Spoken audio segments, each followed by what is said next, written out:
একদিন আমি বাসায় একা ছিলাম এবং আমার গার্লফ্রেন্ডের সঙ্গে ভিডিও কলে কথা বলছিলাম। তখন আমি খেয়াল করলাম কাকিমা নীরবে আমাকে লক্ষ্য করছিলেন। আমি যখন কথা বলা শেষ করলাম তখন কাকিমা এসে আমাকে জিজ্ঞেস করলেন, রিফাত তুমি কি করছিলে? আমি একটু দ্বিধায় পড়ে বললাম, কিছু নাকি। কেন? কাকিমা মুচকি হেসে বললেন, সব আমি দেখে নিয়েছি, তুমি আমাকে কিছু লুকিয়ে না। আমি সরাসরি কাকির সঙ্গে কথা বলতে শুরু করলাম। কাকিমা হেসে বললেন, আচ্ছা এসব কবে থেকে চলছে? আমি বললাম, কাকিমা এখন আপনাকে কি বলবো? তখন কাকিমা বললেন, এসো আমার সঙ্গে আমার ঘরে চল। আমি কাকিমার সঙ্গে তার ঘরে গেলাম। কাকি আমাকে তার বিছানায় বসতে বললেন। তিনি বললেন, রিফাত তুমি তো এখন অনেক পরিণত আর শক্তিশালী হয়ে গেছ। তোমার চাচাকেও ছাড়িয়ে গেছে। ভিডিও কলে যখন কথা বলছিলেন তখন আমি সব দেখেছিলাম। এই বলে কাকি আমার সাথে জোর করে যা করেছিল, বন্ধুরা তা শুনলে তোমরা ঠিক থাকতে পারবে না। বন্ধুরা, মূল ভিডিওটি শুরু করার পূর্বে তোমাদের কাছে ছোট্ট একটা রিকোয়েস্ট, তোমরা যদি আমার চ্যানেল এ নতুন হয়ে থাকো তাহলে অবশ্যই এই ভিডিওতে একটি লাইক করে চ্যানেলটি সাবস্ক্রাইব করে পাশে থাকবে। তাহলে আসল ঘটনা শুরু করা যাক। আমার নাম রিফাত। আমি 20 বছর বয়সী এবং আমি একটি ছোট্ট গ্রামে থাকি। আমাদের পরিবারটি একটি যৌথ পরিবার, যেখানে আমি, আমার বাবা মা, আমার চাচা এবং কাকিমা একসঙ্গে থাকি। আমার চাচার সম্প্রতি বিয়ে হয়েছে, তবে বিয়ের 3 মাস পরে তিনি বিদেশে কাজ করতে চলে যান। তারপর থেকে আমার কাকিমা একা হয়ে যায়। আমার কাকিমা ছিলেন অনেক সুন্দর। একটু স্বাস্থ্যবান হওয়ায় তাকে অনেক বেশি আকর্ষণীয় লাগত। তিনি শাড়ি পরতে অনেক ভালোবাসতেন। আমার বাবা সকাল 8টায় দোকানে যান এবং রাত 8টায় ফিরে আসেন। আমি মাঝে মাঝে বাবার কাজে সাহায্য করি, তবে বেশিরভাগ সময় আমি বাড়িতে থাকি এবং বাড়ির কাজকর্ম করি। একদিন সকালে আমার কাকিমা অসুস্থ বোধ করছিলেন এবং তার জ্বর এসেছিল। মা আমাকে বললেন, রিফাত কাকিকে হাসপাতালে নিয়ে যান। আমি বাইক বের করলাম এবং কাকিমাকে পিছনে বসার জন্য বললাম। কাকিমা পিছনে বসলেন এবং আমি বাইক চালিয়ে হাসপাতালের দিকে রওনা দিলাম। রাস্তাটা একটু খারাপ ছিল। আমি কাকিমাকে বললাম, কাকিমা আপনি শক্ত করে ধরে বসুন, রাস্তা খারাপ করে যাবেন কিন্তু না। যেন কাকিমা আমার কাছে ধরে বসে রইলেন। আমরা কিছু দূর যাওয়ার পর রাস্তা আরও বেশি খারাপ হয়ে গেল, ফলে আমাকে বারবার ব্রেক করতে হচ্ছিল। শেষ পর্যন্ত আমরা হাসপাতালে পৌঁছলাম। ডাক্তার কাকিমা স্বাস্থ্য পরীক্ষা করলেন এবং কিছু ওষুধ লিখে দিলেন। কাকিমা ধীরে ধীরে সুস্থ হয়ে উঠলেন। সেদিন থেকে আমি উপলব্ধি করলাম যে পরিবারের প্রতি দায়িত্ব পালন করা আমাদের সবার কাজ। সকাল বেলার পরিবেশ বেশ মনোরম ছিল। কাকিমা হালকা জ্বর নিয়ে বিশ্রামে ছিলেন। আমি ওষুধ আনতে বাজারে গিয়েছিলাম। 20 মিনিট পরে ওষুধ নিয়ে বাড়ি ফিরে এলাম। কাকিমা নিজের ঘরে শুয়ে পড়লেন আর আমি বারান্দায় বসে থাকলাম। মা আমাকে জিজ্ঞাসা করলেন, রিফাত ডাক্তার কি বললেন? আমি বললাম, মা ডাক্তার বলেছেন চিন্তার কিছু নেই, জ্বরটা একটু বেশি, তবে এই ওষুধগুলো ঠিক সময় খেলে ঠিক হয়ে যাবে। যদি না ঠিক হয় তাহলে আবার যেতে বলেছেন। 5 মিনিট পরে কাকি আমাকে ডাক দিলেন। মা বললেন, রিফাত মনে হয় তার কিছু দরকার, একবার দেখে। আমি কাকির ঘরে গেলাম। কাকিমা বললেন, রিফাত 1 গ্লাস পানি নিয়ে, গলা শুকিয়ে গেছে। আমি বললাম, ঠিক আছে। কাকিমা পানি এনে কাকিমার হাতে দিলাম। আমাদের হালকা ছুঁয়ে গেল আর কাকিমা নিচের দিকে তাকালেন। আমি ঘর থেকে বেরিয়ে আসতে চাইলে কাকিমা বললেন, রিফাত তুমি কোথাও যাচ্ছ? একটু বসো, আমার সঙ্গে একা থাকতে ভাল লাগছে না। আমি বললাম, কাকিমা মাকে ঘরের কাজে সাহায্য করতে হবে। কাকিমা বললেন, ও নিজেই করে নেবে, তুমি একটু বসো, আমার শরীরটা ভাল লাগছে না। আমি বললাম, ঠিক আছে কাকিমা। কয়েক মিনিট বসিয়ে কাকিমা গভীর মমতা দৃষ্টিতে আমার দিকে তাকিয়ে থাকলেন। মনে হচ্ছিল তিনি কিছু বলতে চান কিন্তু সাহস পাচ্ছিলেন না। আমি কাকিমাকে মন থেকে অনেক ভালোবাসতাম। তার একা থাকার কষ্টগুলো আমার সহ্য হতো না, কিন্তু আমি কিছু বলতে পারতাম না। কিন্তু কাকিমাকে দেখলে মনে হতো তিনি আমাকে কিছু বলতে চান। সকালটা ছিল শান্ত। মা আমাকে ডেকে বললেন, রিফাত কাজের আমার সাথে একটু কাজ করত। আমি বললাম, ঠিক আছে মা। কাকিমার ঘর থেকে বের হয়ে কাজে লেগে গেলাম। পরের দিন কাকি অনেকটাই সুস্থ হয়ে গেলেন। তিনি ঘরে ছোটখাট কাজ শুরু করলেন। আমি বারান্দায় বসে পত্রিকা পড়ছিলাম। কাকি ঝাড়ু দিতে দিতে বারান্দায় এলেন। তার চোখে একটা আলাদা প্রাণ, চাঞ্চল্য দেখা যাচ্ছে। মা যখন রান্নাঘরে ব্যস্ত ছিলেন, কাকি মাঝে মাঝে আমাকে দেখছিলেন, হয়তো কিছু বলতে চাইছিলেন, আমি চুপচাপ থাকলাম। তখন কাকিমা আলমারি থেকে কিছু নামানোর চেষ্টা করছিলেন। কিছুক্ষণ চেষ্টা করার পর তিনি বললেন, রিফাত, একবার আসতে পারো? একটা জিনিস নামাতে সাহায্য দরকার। আমি উঠে গেলাম, বললাম, কাকিমা কি হয়েছে? কাকিমা বললেন, এই আলমারি অনেক উঁচু, আমার হাত পৌঁছচ্ছে না। তুমি যদি একটু ধরে সাহায্য করো, আমি জিনিসটা নামিয়ে নিতে পারবো। আমি বললাম, ঠিক আছে, যাচ্ছি। আমি আলমারির পাশে দাঁড়িয়ে কাকিমাকে সাহায্য করলাম। জিনিসটা নামিয়ে দেওয়ার পর কাকিমা হাসি মুখে বললেন, ধন্যবাদ রিফাত, তুমি না থাকলে এই কাজটা করা মুশকিল হতো। এরপর আমি বারান্দায় ফিরে গেলাম আর কাকিমা নিজের কাজ নিয়ে ব্যস্ত হয়ে পড়লেন। আমি বুঝতে পারলাম যে কাকে কি বলতে চাইছেন। কাকিমা বললেন, আচ্ছা, এবার থামে এবং আমাকে নিচে নামিয়ে দাও। যখন আমি কাকিমাকে নিচে নামলাম আর তিনি গভীর নিঃশ্বাস ফেললেন, আমি বুঝতে পারলাম যে কাকিমা আমার প্রতি এক অন্যরকম আকর্ষণ কাজ করছে। আমার পক্ষ থেকে কিছুটা অনীহা ছিল, তবে পরে ভাবলাম এই অনীহা থেকে বেরিয়ে আসা উচিত। এই কদিন আমি ছাদে বসে আমার গার্লফ্রেন্ডের সঙ্গে ফোনে কথা বলছিলাম।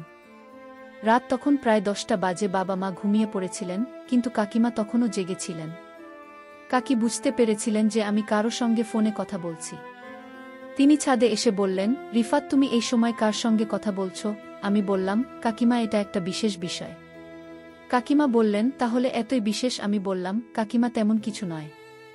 কাকিমা হাসি মুখে বললেন, তাহলে কি আমি তোমার জন্য বিশেষ নই? আমি বললাম, কাকিমা, আপনি তো আমার জন্য খুবই গুরুত্বপূর্ণ। কাকিমা বললেন, যদি আমি এত গুরুত্বপূর্ণ হই তাহলে তুমি ওর সঙ্গে কেন কথা বলছো? আমার সঙ্গে তো কথা বলতে পারতে। আমি বললাম, কাকিমা, সে আমার বান্ধবী। কাকিমা তখন বললেন, রিফাত, আমি কিছুদিন ধরে তোমাকে একটা কথা বলতে চাইছি, কিন্তু সাহস পাচ্ছিলাম না। আজ বলতে চাই, তুমি কি আমার একটা আবদার পূরণ করবে? আমি বললাম, কাকিমা, এটা কিভাবে সম্ভব? কাকিমা বললেন, দেখো, তোমার চাচা প্রায় 10 মাস ধরে নি আমি কিভাবে দিন কাটাচ্ছি তা আমি জানি। আমি বললাম, কাকিমা, যদি কেউ জেনে যায়? কাকিমা বললেন, দেখো, কেউ কিছু জানবে না, এটা শুধু আমাদের মধ্যে থাকবে। আর তোমার বান্ধবীর সঙ্গে কথা বলা একটু কমিয়ে দাও। তারপর থেকে কাকি আমাকে যখনই ডাকবেন আমি তার কথায় সায় দিতাম, কখনো না করতাম না, কারণ আমিও কাকিমাকে মনে মনে অনেক পছন্দ করতাম।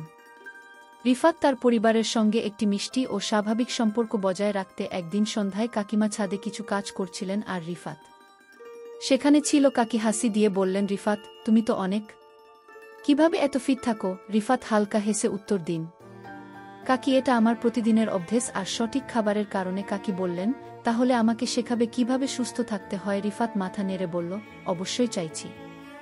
এটা খুবই সহজ, কয়েকটি নিয়ম মেনে চললেই আপনি পার্থক্য বুঝতে পারবেন।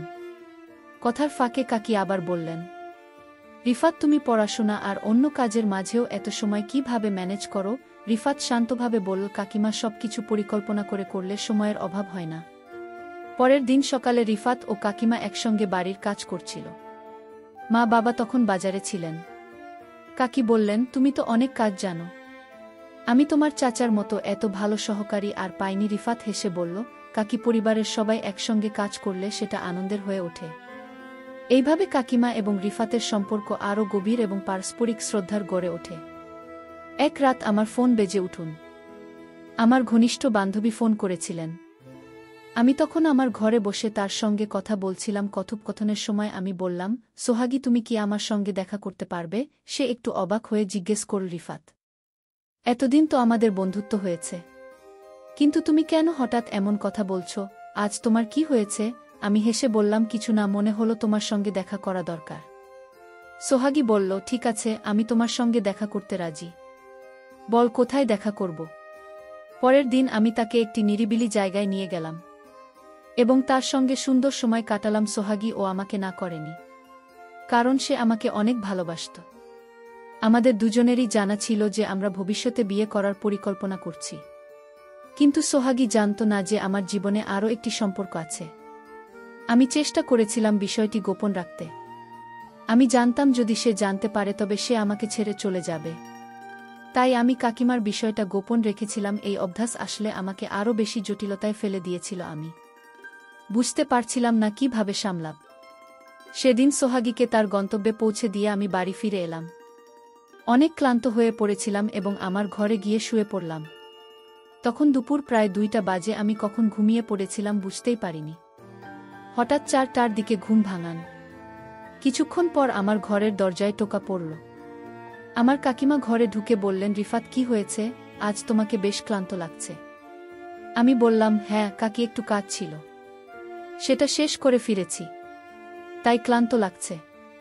তিনি জিজ্ঞেস করলেন, কি কাজ করছিলেন?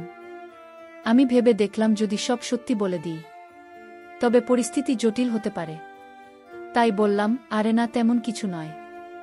বন্ধুদের বাড়িতে গিয়েছিলাম, তাদের কিছু কাজে সাহায্য করছিলাম। তাকে সত্যি কথাটা আর না বলাটাই তখন সঠিক মনে হয়েছিল। যদি সত্যি বলে দিতাম তবে বড় ভুল হয়ে যেত। কাকি বললেন, ঠিক আছে, কিন্তু তোর মা তো বাড়িতে নেই, একটু সময় পেলে আমার ঘরে চলে আসিস।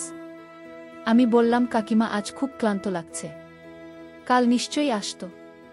তিনি বললেন, ঠিক আছে, কাল দেখা করিস। কাকিমা আমার কথা শুনে কিছুটা মন খারাপ করে ঘর থেকে বের হয়ে গেলেন। এই কথোপকথনের সময় আমি বুঝতে পারছিলাম কাকিমার সঙ্গে আমার বেশ ভালোই সম্পর্ক তৈরি হয়েছে, কিন্তু সোহাগের সঙ্গে আমার সে রকম বোঝাপড়া তৈরি হয়নি। সম্ভবত অভিজ্ঞতার পার্থক্য থেকে এমনটি হয়েছে। একদিন কাকি তার চাচার সঙ্গে ফোনে কথা বলছিলেন। দুজনের মধ্যে তর্ক শুরু হয়ে যায়। কাকিমা ফোনে কথা বলছিলেন এবং বললেন, তুমি এখনও কিছুদিন কাজ চালিয়ে যাও, আরও কিছু টাকা জমিয়ে নাও, যা ভবিষ্যতে আমাদের কাজে লাগবে। 23 বছর আরও চেষ্টা করো, আমি তোমার সঙ্গে ভিডিও কল করেই যোগাযোগ রাখে। তুমি কাজ নিয়ে দুশ্চিন্তা করো না। কিন্তু চাচা বললেন, আমাদের কোম্পানিতে কাজ অনেক কমে গেছে, মানুষজন কাজ ছেড়ে বাড়ি চলে যাচ্ছে। আমাকে বলে দেওয়া হয়েছে কিছুদিনের মধ্যে ফিরতে হবে, কিছুদিনের মধ্যেই ছুটি ঘোষণা হতে চলেছে। কাকিমা এই কথা শুনে ফোন কেটে দিলেন। আমি জিজ্ঞাসা করলাম, কাকিমা, কি হলো, আপনি এত চিন্তিত কেন? কাকিমা বললেন, তোর চাচা মনে হচ্ছে এই মাসের মধ্যেই বাড়ি চলে আসবে, যা করার আছে এই মাসের মধ্যেই করেনি। আমি বললাম, ঠিক আছে কাকি। এরপর আমরা সময় একেবারেই নষ্ট করিনি। 1 মাস কেটে গেল এবং চাচা বাড়ি ফিরলেন। চাচার বাড়ি ফেরার পর আমি আবার আমার বান্ধবীর সঙ্গে কথা বলা শুরু করলাম। সে বলল, রিফাত, আমার বাড়িতে আমার বিয়ের কথা চলছে। তুমি যদি সত্যিই আমায় বিয়ে করতে চাও তবে তোমার বাড়ির লোকজনকে আমার বাড়িতে পাঠাও, না হলে আমার বিয়ে অন্য কোথাও ঠিক হয়ে যাবে। আমি বললাম, তুমি তোমার মায়ের সঙ্গে কথা বলো। সে বলল, আমি চেষ্টা করছি, কিন্তু তারা জিজ্ঞেস করছেন ছেলেটি কি কাজ করে। আমি কি বলবো? আমি বললাম, তুমি বলে দাও ছেলে নিজের দোকানে কাজ করে। সে বলল, ঠিক আছে, আমি কথা বলব, দেখি কি হয়। কিছুক্ষণ পর তার ফোন এল। সে বলল, মা রাজি হয়ে গেছেন, এখন বাবার সঙ্গে কথা বলতে হবে, দেখি বাবা কি বলেন। রাতে তার বাবা বাড়ি এলে তার মা বিষয়টি তুললেন। আশ্চর্যের বিষয়, সোহাগীর বাবা তৎক্ষণাৎ রাজি হয়ে গেলেন। সে আমাকে ফোন করে বলল, আমার বাবা মা রাজি হয়েছেন, এখন তুমি তোমার মা বাবাকে আমাদের বাড়িতে পাঠাও। আমি বললাম, ঠিক আছে। তারপর 1 মাসের মধ্যেই আমাদের বিয়ে হয়ে গেল। এদিকে চাচা এখন বাড়ি থেকে কাজ করছিলেন, কিন্তু এই পুরো ব্যাপারটি সম্পর্কে না চাচা কিছু জানতেন না। আমার স্ত্রী সোহাগী, আমরা এই বিষয়টি একেবারে চাপা দিয়ে রেখেছিলাম। বিয়ের পর আমি আমার স্ত্রী সোহাগীর সঙ্গে খুব খুশি ছিলাম, আর চাচা কাকিকে নিয়ে সুখে ছিলেন। আমরা আর কখনো এ ব্যাপারে আলোচনা করিনি। আমাদের বিয়ের 5 বছর কেটে গেছে, আমি আর সোহাগী একে অপরের সঙ্গে খুব ভালোভাবে দিন কাটাচ্ছিলাম। এরই মধ্যে একদিন সোহাগী খুব খুশি মনে আমাকে জানান সে মা হতে চলেছে। এই সংবাদ শুনে আমার আনন্দের সীমা রইল না। চাচা স্ত্রীও এই খবর পেয়ে খুব খুশি হলেন। আমাদের বাড়িতে যে নতুন প্রাণের সঞ্চার হল। চাচার সঙ্গে আমার সম্পর্ক এখন অনেকটা বড় ভাইয়ের মতো হয়ে গেছে। আমাদের বন্ধন আরও দৃঢ় হয়েছে। কয়েক মাস পরে আমাদের ঘরে এক সুন্দর কন্যা সন্তানের জন্ম হল। আমরা তার নাম রাখলাম রুবিনা। সে খুব দ্রুত আমাদের পুরো পরিবারের প্রিয় হয়ে উঠল। চাচা কাকিমা রবিনাকে তাদের মেয়ের মতো ভালোবাসতেন। এ সময় আমি ও চাচা একসঙ্গে আমাদের কাজ আরও বড় করার সিদ্ধান্ত নিলাম। একদিন চাচা বাড়িতে ছিল না, তখন কাকিমা আমায় ডাকল। আমি কাকিমার ডাকে সাড়া দিয়ে কাকিমার ঘরে গেলাম। কাকিমা তখন বলল, আজ তোকে একটা কথা রাখতেই হবে। আমি বললাম, কাকিমা তুমি নিশ্চিন্ত হয়ে বলতে পারো কি কথা? কাকিমা বলল, আজ তোর চাচা বাড়িতে নাই, 2 দিন পর কাজ শেষ করে বাড়ি ফিরবে। আর তাই তুই আজ আমার সাথে থাক। আমিও কাকির কথায় রাজি হয়ে গেলাম। সারারাত কাকির ঘরে থাকলাম। এদিকে আমার স্ত্রী জেনে গেল আমি যে কাকির ঘরে আছি।